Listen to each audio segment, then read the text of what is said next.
in this match. Looked at one stage in the first half, so he may have some problems. He's coped very well indeed. Chase on here by Dodds. He's eased out of that by McLaren.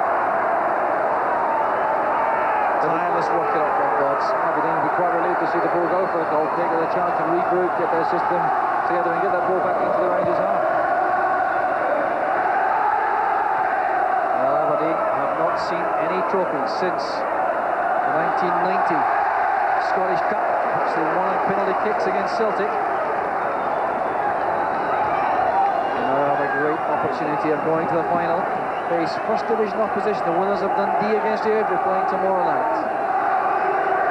So the clock ticking away, the Aberdeen supporters waiting anxiously as Stephen Wright concedes a foul by a push on Billy Dodds.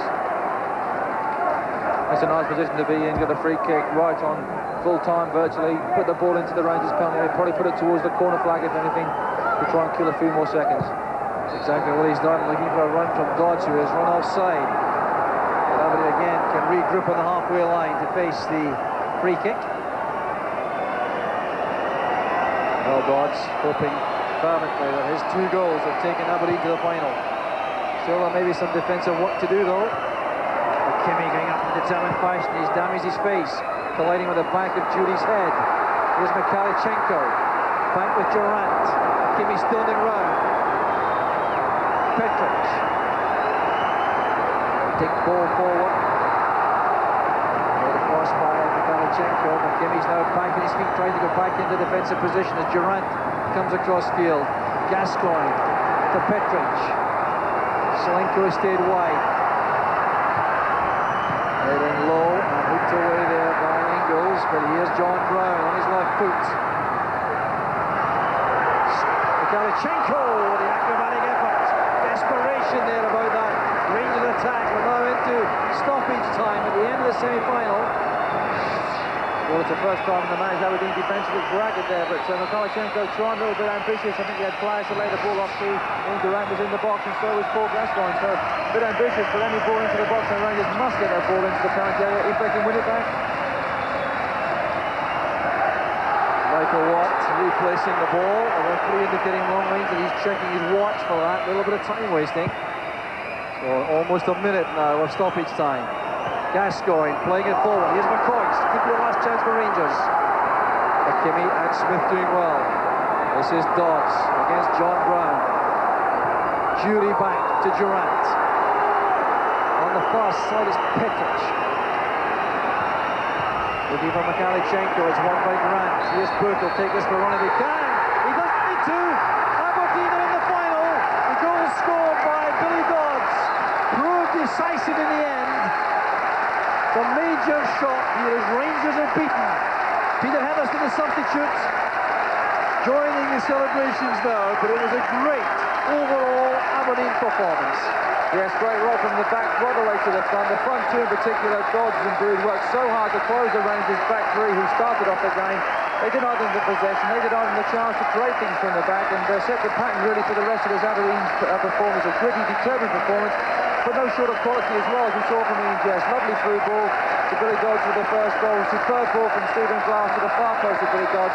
That bit of determination, that bit of quality was well above Rangers on the day. A thoroughly deserved Aberdeen performance. Oh, you can see the joy in these players' faces and the supporters now savouring the moment after the trials and tribulations of last season when relegation was avoided by the playoff. And now, on the brink of a trophy, Billy Dodds was the goal-scoring hero, but it was a great overall team performance by Aberdeen. They didn't have a weakness on the night, only that little bit of nervous closing 5 minutes after Oleg Selenko pulled one back for Rangers, but Aberdeen over the piece. So effective, so composed, so well organised by Roy Aitken and Tommy Craig. They have done extremely well to win this match, and it's Aberdeen who are in the final. So Rangers are out, beaten by Aberdeen by 2-1. And as Jock was saying, what a marvellous resurgence for Aberdeen. So close to disaster last season, but they are in the final now of the Coca-Cola Cup. We'll be back at Hampden getting some reaction to that when we come back. Also the thoughts of Nigel Spangwin and Charlie Nicholas. It's Aberdeen in the final.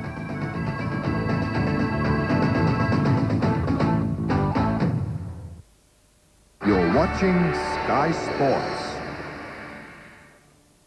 If you flirt... You are a little devil. ...with danger, prepare yourself for the consequences.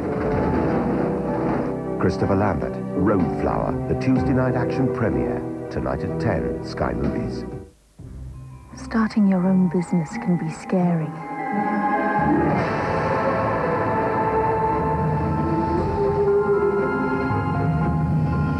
So we have over 4,000 small business advisors to help you avoid the unexpected.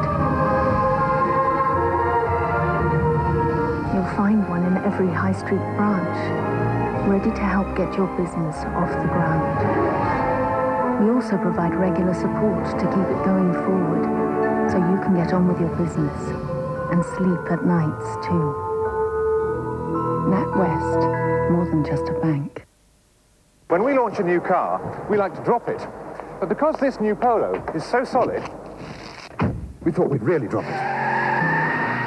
It's spacious, aerodynamic, power steering, but above all, this is the safest Polo we've ever built, with optional twin airbags and ABS brakes. The new Volkswagen Polo. Want the right result from your pension? Talk to Prudence. Got brass in pockets. Enjoy an evening with the Pretenders on the Isle of View. 2009. It's their new album and includes all their greatest hits, performed acoustically.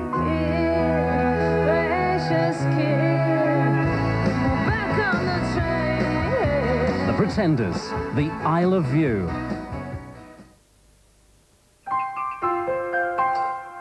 Night. Night.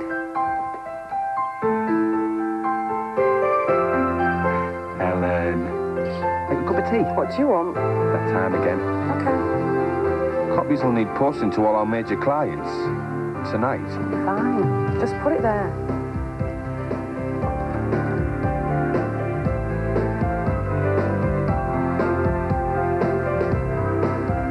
Thought I'd bring these envelopes to help you along. No need. It's all done. Night. Work smarter, not just harder. Talk to us on 0800 800 800. More and more people are winning with Littlewood's Instant Lotteries.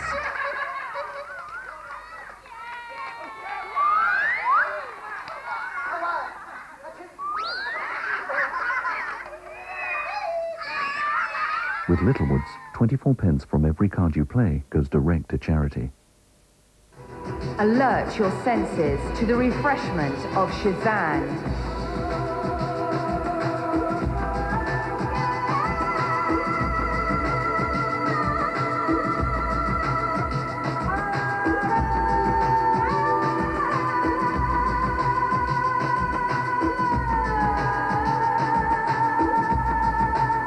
Shazam, refresh your senses.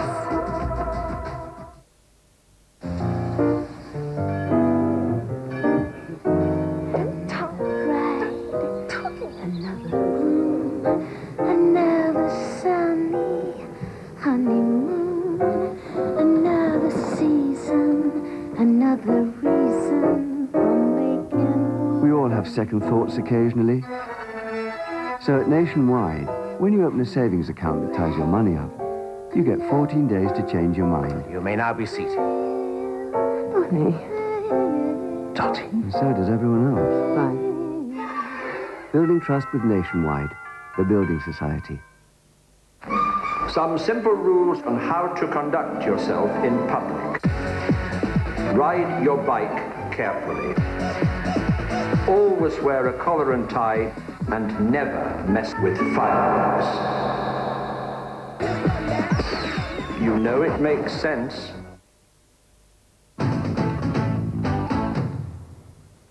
Welcome back. Aberdeen winning tonight by 2-1. Rangers out in the semi-finals. Charlie, you said right at the start you thought the first goal would be so important. If Aberdeen got it, they could go on to win, and so they did. But it was a bit close at the end there, wasn't it? Yeah, they just dug in at the end and hung on to it, but I thought they deserved to be 2 in front. It's as bad a performance as I've seen Rangers have this season in the second half. They didn't look as if they were together at all, and I thought, you know, the 2 goals really summed up, especially the second goal. Aberdeen players were queuing up to put it in the net. Were you surprised with Rangers' second half performance, Nigel? I was a bit, but I think organisation-wise they missed Richard Gough badly. And as Charlie said, I mean, the second goal, there's nobody at the far post. I think 3 defenders had come over. Alex Cleland was on the edge of the box, and there was 2 or 3 of them at the far post ready to knock it in. And I mean, I think that summed Rangers' evening up, really. They got a late goal and obviously put a bit of pressure on, but I think Aberdeen overall deserved the win. Half-time, we were speculating about whether Paul Gascoigne would make the 90 minutes, but I mean, so anonymous second half, wasn't he? Yes, he just didn't get into the game second half. I think Aberdeen had most of the play, and he was chasing back, trying to get hold of the ball, but he didn't get on the ball at all second half and create anything for Rangers. Obviously delighted for Aberdeen, Charlie. Oh yeah, tremendous. You know, there's been a lot of pressure on Aberdeen after last season, nearly going down. Good friend of mine, Wally Muller, was the manager then, and I think Wally took the brunt of that, and managers do that. That's the problem managers have. But it's more or less the same team, but Big Roy has given them great drive and a bit of belief, and believed in their strengths, which is attacking, and I think it's now shown in their play, and now they've got a great opportunity to win a trophy. Here comes the first goal. Billy Dodds, the scorer, of course. He got 2 on the night for Aberdeen. Nearly passed up the opportunity, Charlie, but in the end he turned it's not that the best to his advantage. Touches, that's true, but the hard work was done by Jess. He drove at people. Billy Dodds has taken the pass, not the best of touches, and then got a bit lucky and squeezed it under Andy Gorham, actually through his legs. He gets the break of the ball, but he's made it count, and for me it was always going to be the most important goal for Aberdeen, because if they scored first, I then started to believe myself that they would have settled down and won it. You think sometimes you make your own luck, Nigel, that Dodds did that then? Yeah, I think you do make your own luck, especially in front of goal. But I think the biggest thing there was Ian Jess has picked that ball up in his own half, and he's run it Rangers defence, and they've backed off, and then he slipped a lovely ball into Billy Dodds, who's obviously had the luck of it coming back off John Brown, and he slipped it away on his left foot. And from then, for the next 10 minutes or so, Aberdeen were well on top, and you know they looked like they could go on and score, you know, another goal or 2. Well, they got the second through Dodds, but and all credit to him as well. But what was going on in that Rangers defence? I don't know, all ball watching, I think. I mean, there's Billy Dodds, it's easy headed for him. It's the 2, isn't it, Nigel? It's the 2. There's Joe Miller even behind. He's waiting to get in it. I've never, for long enough, never seen Rangers defence as wide open as that. That's the worst I've seen for a long time from Rangers. I think Walter changed it back to a back 4 as well. He put Ian Durant on and took Craig Moore off, and they went back to a 4, and maybe that caused them a few problems as well. Maybe people didn't really know what they were doing, you know. But no excuses. I mean, I think they've got beaten fair and square tonight. Obviously, Rangers then were able to get into a situation whereby it was a question of just pushing forward as best and as fast as they could. Gordon Durie, rather, with an opportunity that was blocked. But all hands to the pumps here in the Aberdeen defence, wasn't it? It was. Yeah, they were just digging in. They were trying to keep it as solid as they could. They had a bit of a problem with the wind. Tremendous challenge by McKimmie here. Yeah, great block. Throws himself in. Good experienced pro, just throwing his body at it and saving his team the problem of losing a goal. That's right. Just got to defend it. Everybody, you know, just get behind the ball and block the ball, and if it goes out for a corner, get reorganised, and that's what they did well. Rangers got the goal that they were looking for. Oleg Solenko, his 4th for them. Keeper will have to be disappointed, surely, with what... Yeah, I think the defender's got to show him outside, though, here. He's let him come back in on his right foot, his strong foot, but he's beaten him near post, which obviously the goalkeeper would be disappointed with. And then we thought, right, we're in for a really lively 4 minutes here, but it didn't happen, did it? They had a lot of pressure, Rangers, but Aberdeen kept giving the ball away. I think it was going up, coming back, and there was a bit of pressure, but no real clear-cut chances. Put that into perspective. How damaging a defeat is that for Rangers? Well, I think they're going to be obviously very disappointed. Walter will be very upset about it. I mean, it's another chance of getting to a cup final, winning the cup final, and then you know you're in Europe next year, you know, as early as November. And I think he'll be very disappointed. I think they're looking to win all 3 trophies again this season. And for Aberdeen, Charlie? Well, it's great hope. It's not just for Aberdeen. I mean, it's a great night for Aberdeen, but it's for everybody else. Everybody keeps saying we must get to Rangers standards in Scotland. And there's Aberdeen doing it in Glasgow, which is the hardest place to do it. They've done it in Glasgow tonight and done it fairly convincingly. So they must take great heart from it, and the rest of the teams must follow. Sorry, incidentally, we can't get any reaction from Hampden Park. We were hoping to be able to do that, but so bad is the weather now in Glasgow that we've lost all our pictures, and we're doing our best to remedy that situation as quickly as we can. But for the time being, there is nothing coming out of Hampden Park. Will Aberdeen tonight be thinking about winning the trophy, or is that too presumptuous? No, they will be thinking of that. You're always going to have that in the semi-final. They always say that's really the make-or-break time. You hate to lose semi-finals, and it's true. But it's the same when you win a semi-final. You actually start to believe and start to feel that you could maybe win a trophy. There's a few players on that Aberdeen side who haven't won anything, so they'll be dreaming about it already, going back home in the bus tonight. Just looking at one or two of those faces as they came off, I sensed that they couldn't quite believe they'd done the job there tonight, that they had beaten Rangers.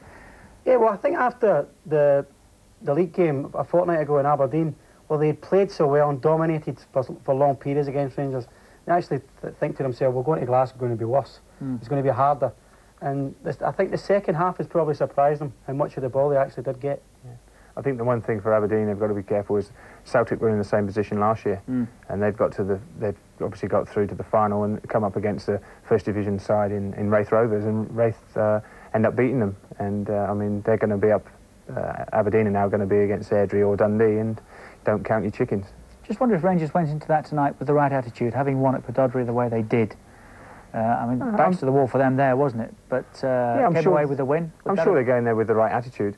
I think the problem is at the moment they've got so many injuries. You don't want to make excuses for them, but they've got so many injuries and players are coming in, coming out, and maybe there's no set pattern there for them at the moment. But you know, on the night, Aberdeen were too good for them. No, I would agree with that. I think Rangers have always been particularly good attitude-wise. They've always had the abundance of that. But I think the influential players have really well missed tonight, especially in Gough. I think they've really missed the leadership. So that's Aberdeen into the final. It's Dundee or Airdrie that they'll play. Let's look ahead now to tomorrow night's other semi. Danish international Morten Weghorst, the man whose penalty took Dundee into the Coca-Cola Cup semi-finals, is one of two big injury doubts for tomorrow night.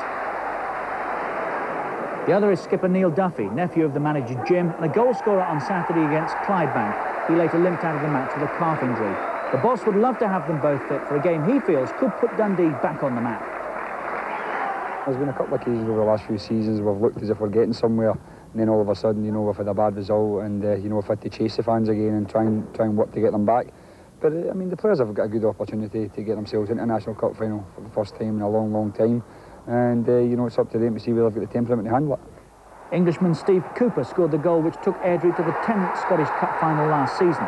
He'll pose the main goal threat again, along with compatriot Peter Duffield, the former Sheffield United striker signed from Hamilton in a close season.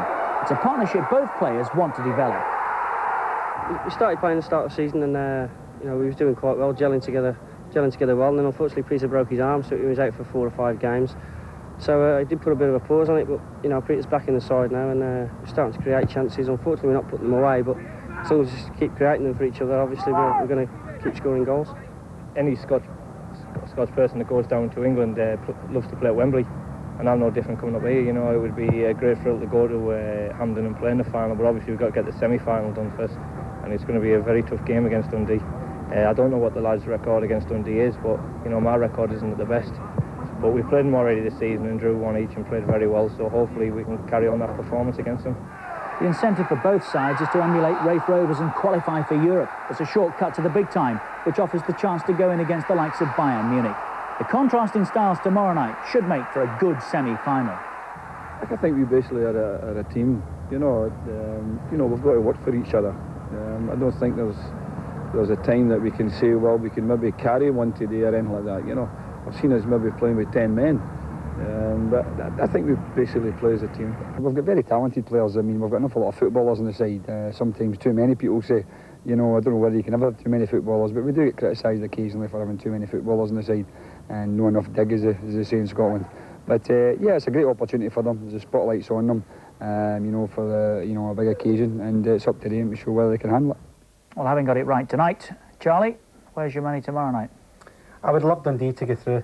Personally, James is a great friend of mine, but they're such different clubs. Airdrie's such a workman-like club. They really work together, and they've got a great spirit among them.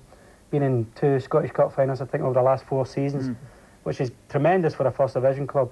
But Dundee are the team who like to play the more attractive style, and hopefully that's going to show through and Dundee's going to get there. Any regrets that you're not part of that setup at the moment?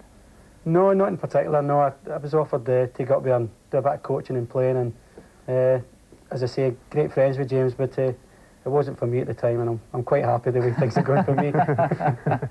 Nigel, what would you think tomorrow night? I think AIRDRIE are a very good cup side. I mean, in recent years. The fact, as you say, the fact in recent years that they are a cup team, does that give them the edge? That they know what it's about? In my opinion, it does. I think they work for each other, and it's a semi-final, and I think that's what comes out in the semi-final. They all want to work for each other, and I think they'll end up playing Aberdeen in the final. Well, there'll certainly be Aberdeen in that final, as we know tonight. The Dons having come past Rangers. A shock? Shock for me. I thought Rangers, although with all the injuries they've got, I fancied them to win tonight. But without Richard Gough at the back, maybe they looked a bit sloppy at the back. But again, didn't test the goalkeeper, Michael Watt, too much tonight either. I mean, I think he only had a couple of saves to make. I mean, he looked a couple of crosses he missed. But other than that, they didn't put him under great pressure. Is there a rebuild necessary at Ibrox again so soon after what was undertaken in the summer? Or when they get players back, the likes of the Goughs and the Robertsons, are they as good and better than anything else? I think they're too good for everybody else in Scottish football when they got the first team out. I think Michael Laudrup obviously has been out for a long time now. They've missed big Mark Haitley, who's obviously moved on now. But you know, with Stuart McCall as well, who gives them a drive from midfield, breaks forward. There's Ian Ferguson as well, who's out injured, as well as David Robertson. I mean, they're all first team players, and it doesn't matter how big a squad you have, you're going to miss them, and it upsets your pattern of play. And maybe that's what's happened to Rangers a little bit at the moment. Now, it's so frustrating that season in and season out, they are winning the championship, but Europe remains a disappointment. Charlie mentioned it earlier. Rangers fans are not that bothered. They just want to win the title every season. Is that the extent of the ambition, or does it go beyond that? No, I think they wanted to obviously do very well in Europe, and maybe if the new rule comes in with the Bosman case, that might help Rangers to do even better in Europe. I mean, they've got to the Champions League. They've unfortunately got a very tough draw in that, and it doesn't look like they go through to the semi-finals. But the biggest thing is to win your championship, your own championship, to get into the European Cup, as I said earlier. But Rangers fans want more than that. They want to actually do well in Europe. They want to get to a major European final.